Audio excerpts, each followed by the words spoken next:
श्रीमद् भागवत की कथा मनुष्य को प्रबोध देने वाली है,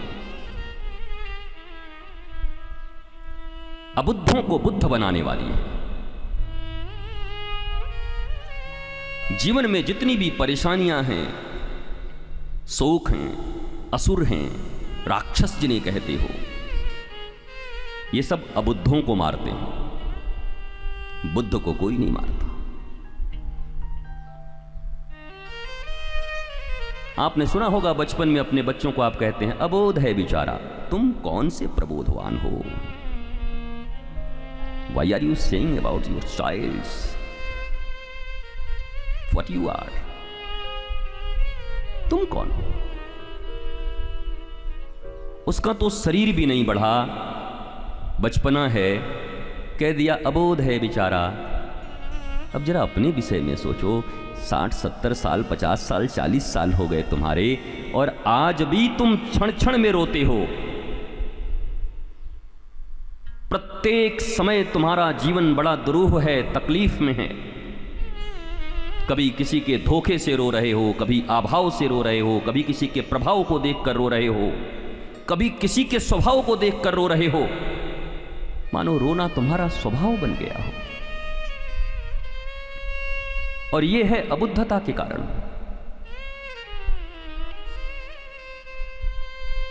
श्रीमद् भागवत के महात्मा की आज कथा है, और वो बस 5 मिनट लेती है मेरे लिए, 5 मिनट्स,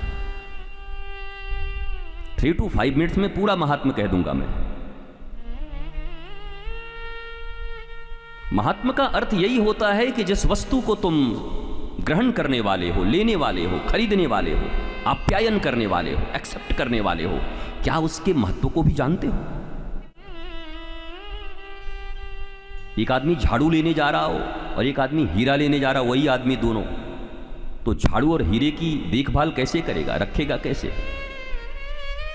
डायमंड और झाड़ू में अंतर तो समझता है, क्योंकि दोनों के महत्व को जानता है। झाड़ू चली गई, फिर मंगवा लेंगे 10 रुपए की,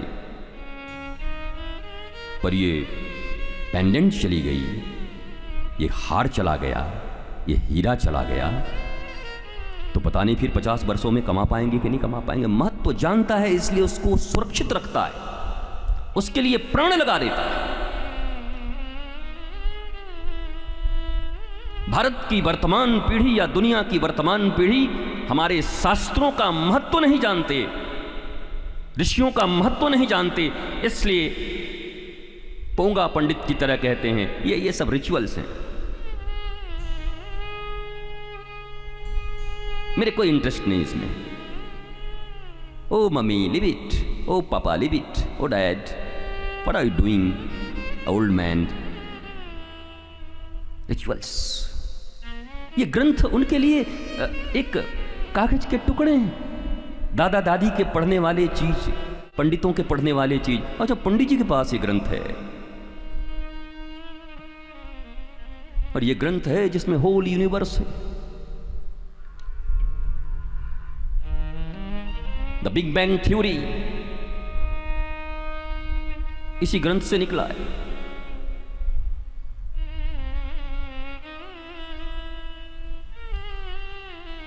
सृष्टि विज्ञान की दृष्टि से जो सृष्टि हुई है वही भागवत में है, भागवत से निकाला गया उसको बिग बैंग कहते हैं। बड़े दुख की ही बात कहो कि जर्मनी में, फ्रांस में गीता और भागवत के ऊपर रिसर्च हो रहे हैं, और हमारे यहां रिसर्च हो रहा है कि फ्रिज अगर 3 खाने वाला हो जाए तो कितना अच्छा रहे।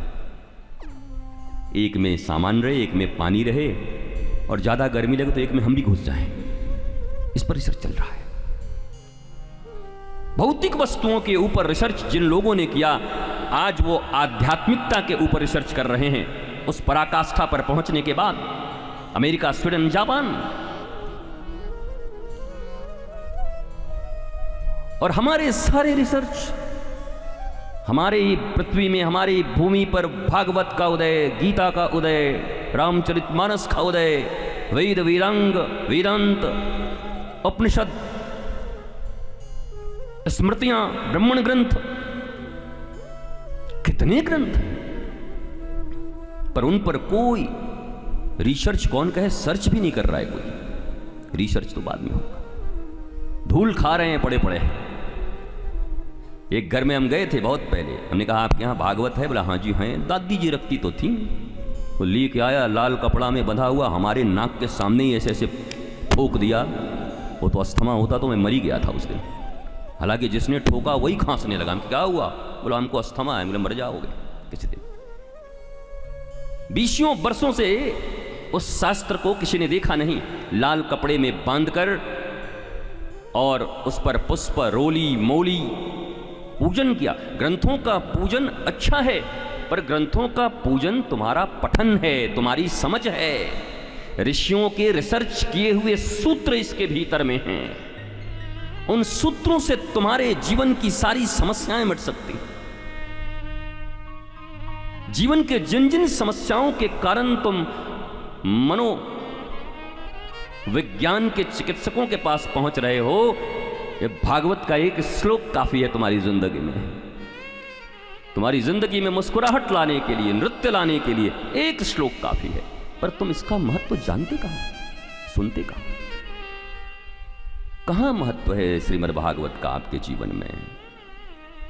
बस एक कथा हो रहा है, आ गए, बैठ गए, सुन लिया, घूम रहे हैं, उठ रहे हैं, भाग रहे हैं, निकल रहे हैं, बीच बीच में गुटखा भी दबा रहे हैं, खा रजनीगंधा। कई लोग फूक आई इतनी देर में। इतनी बड़ी भागवत तुमको नहीं रोक पा रही है। इतने छोटा लंबदंड चूसक तुमको बाहर लिए जा रहा है। एक गुटका तुमको उठा के बाहर ले जा रही है। अब भागवत का महात्मा तुम सुन रहे हो कि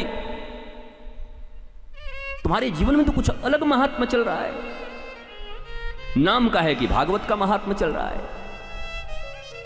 धन का महात्मा है, पुत्रों का महात्मा है, लोकैष्णा, वित्तैष्णा, पुत्रैष्णा। There are 3 ऐष्णा। और इन ऐष्णाओं से जो मुक्त होता है उसको सन्यासी कहते हैं।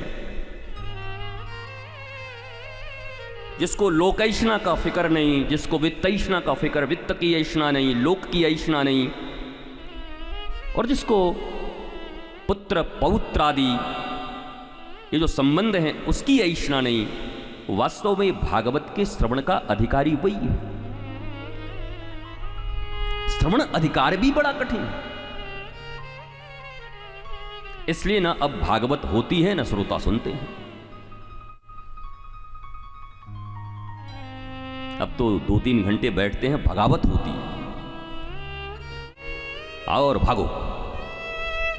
श्रीमद् भागवत प्रत्यक्षः कृष्ण एव ही। श्री कृष्ण का शब्द विग्रह। आपने देखा होगा कभी कोई काष्ठ की बड़ी सुंदर विग्रह बनती है, मूर्ति। कोई अष्टधातु का बनाता है, कोई स्वर्ण का बनाता है, कोई तांबे का बनाता है, कोई पितल का बनाता है, कोई मिट्टी का बनाता है। और दुर्गा पूजा इत्यादि में तो आपने देखा होगा कि कोई माचिस की तिल्लियों का बनाते हैं। यही तो कंपटीशन होती है कि किसने किसका बनाया। कोई सिक्कों का बनाया, कोई नोटों का बनाया। तो बहुत सारे विग्रह बनते हैं। तो भगवान ने भी कहा कि मैंने भी अपना एक स्वरूप बनाया है। शब्दों के रूप में अगर मुझे देखना हो तो श्रीमद् भागवत को देख लेना, मैं साक्षात श्री कृष्ण हूं, प्रत्यक्ष है। तो किसी भी वस्तु को जब लेने जाते हो तो पहले उसका महत्व समझ लो। पहला दिन महत्व का होता है भागवत का। यद्यपि गाते गाते प्रस्थान कर गए लोग, सुनते सुनते भी प्रस्थान कर गए, महत्व ही कंप्लीट न हुआ तो आगे के 12 स्कंद और 365 अध्याय, 35 अध्याय कौन सुने? 18,000 श्लोकों का विवेचना, विमर्श, गवेषणा, महिमा कौन सुने, कौन गावे, कौन समझे? इसलिए महत्व बड़ी सावधानी से सुनना, नहीं तो चूक जाओगे।